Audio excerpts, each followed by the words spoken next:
legends, I hope you're all amazing. Let's check out firmware 29.01 on the Axe-FX 3. There's been a bunch of improvements to the pitch block, in particular the virtual capo on here. Let's start out with this Fender Ultralux Vintage Strat. It's got a floating bridge on it at the moment.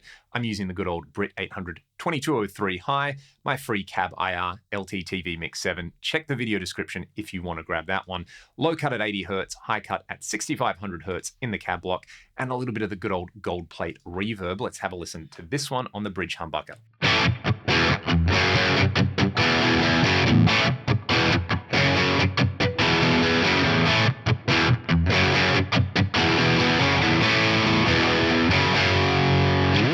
Alrighty, if you were wanting to play along to the original recording of, say, some Thin Lizzy, some Stevie Ray, or some Jimi Hendrix, you'd want to tune your guitar down half a step. And on a guitar that has a floating bridge, that can be a little bit time-consuming. It might mess around with the setup too much on there. If you've got something like this guitar that just lives in standard tuning, and say you wanted to jam along to a recording, or you wanted to just play a single song in your band set down a half step, and you don't have a spare guitar set up in that tuning, which is really ideal. Like if you could choose between using some kind of digital polyphonic pitch shifting and a guitar set up down a half step, I'd always go with the guitar down a half step, but we don't live in an ideal world, and this is pretty magical. So with the virtual capo in the pitch block, I'm just going to leave it on notes tracking at the moment. There's a chords mode on there and no prizes for guessing what one is optimized for on there. I'm just going to set the shift to -1 on here, and we get this.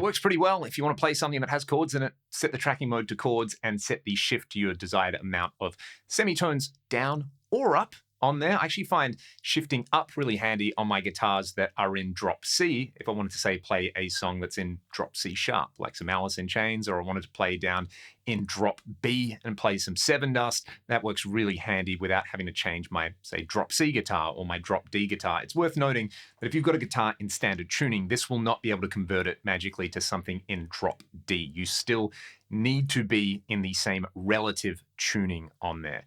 But I think you all understand that. Now, one thing that's happening here as the pitch shifter is digitally manipulating the pitch on there, everything about the timbre of the instrument is going to change as well. So you probably noticed that it's a little bit duller on there. One thing that I find is pretty handy is if that really, really bothers you, is to chuck on something like a parametric EQ, boost somewhere around 2 to 3K with a shelving filter on there, 3 to 4 dB of gain, and maybe cut a little bit of, say, about 150, 200 on there, a very subtle little shift on there, and that will just brighten everything up again. One thing that I like doing, let's say set this to -2 over here, and I'm going to use the ODS clean over here.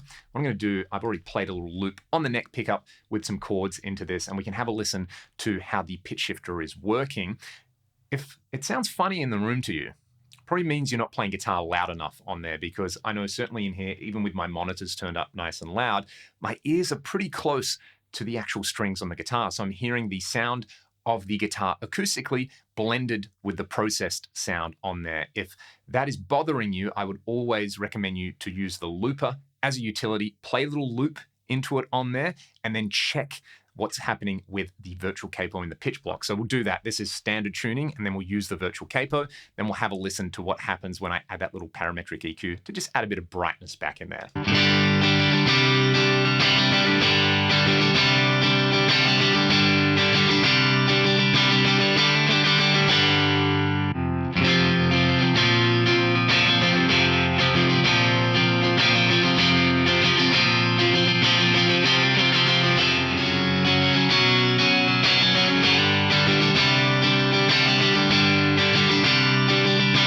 It's pretty amazing what this technology can do, right? A great test of this is actually playing over some music. So if you can't play at high volume and the acoustic noise of your guitar is clashing with that process signal on there, I'd say put some headphones on, or just play guitar more loud if you can on there, or chuck it over a backing track. So I'm going to do that and just jam over something. What I'll do is I'll set up the virtual capo to take me down one whole step, but then I will compensate on the guitar by playing 2 frets higher on there. So I'm going to be playing in the same key, and we're going to be having a listen to the differences in tone mostly on there. See if you can pick it. I'll go through by using just the virtual capo and then using that trick where I add the parametric EQ.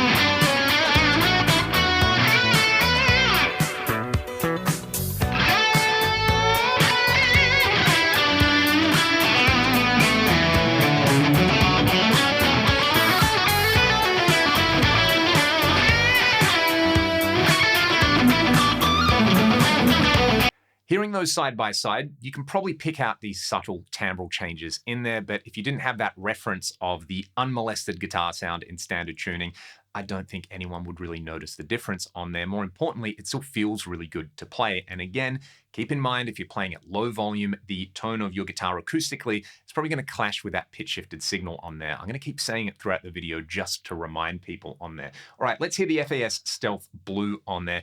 Absolutely chunked up. And one thing that I love to do with the pitch block is spread out the stereo spectrum with some pitch detunes. So if you just set up, say, the dual detune with 9 cents of detune on either side of the stereo spectrum, it sounds really good. But a fun trick you can do in here is with the dual chromatic mode in there, don't set any pitch shifting, just set some micro pitch on there with the detunes, and then you can play around with the pitch tracking. It's going to have a little bit more of that H3000 or SPX90 vibe about it, which I really like. So again, it's really subtle on here. If we hear the pristine dual detune,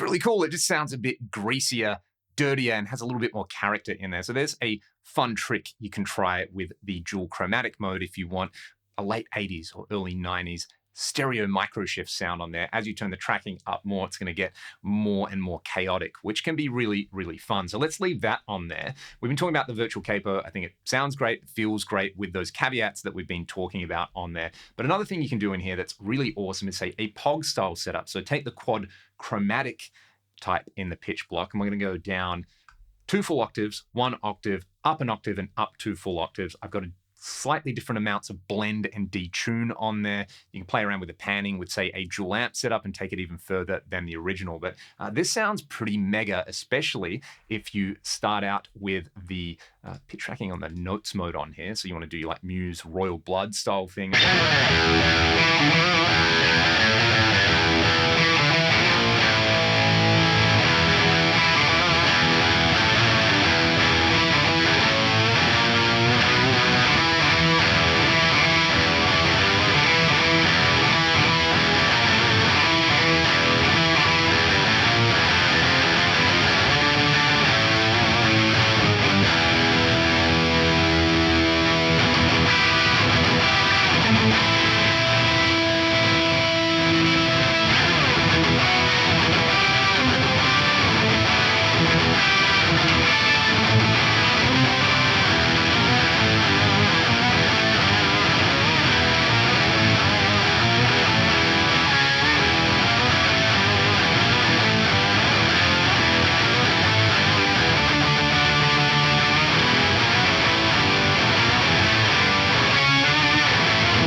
is so fun. You could combine that with something like an envelope filter and then get really, really wacky. I've added in a fifth up and a fifth down, and we've got the 2 octaves down and the 1 octave down on there as well. So yeah, you can have a lot of fun with the pitch block. Everyone focuses on the virtual capo and how well it tracks and performs, which I think is a totally valid concern on there. It's such a great utility, but it's easy to forget that the pitch block can do so much stuff. You know, you can use it for spatial effects. You can get these super greasy POG style tones out of it, and then stuff that like the original POG couldn't even do.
Lot more fun with this over the coming weeks. Fire away with any questions in the comments section below, and if you've got any requests for future fractal videos, please don't hesitate to ask me. If you want to support what I'm doing here on the channel too, there's links to my music and my Patreon in the video description. I'll play you all out by taking the pitch on this Chilia Bell Aurora down one whole step, and I'll play you a little bit of ragdoll on it. Enjoy the rest of your time on Earth.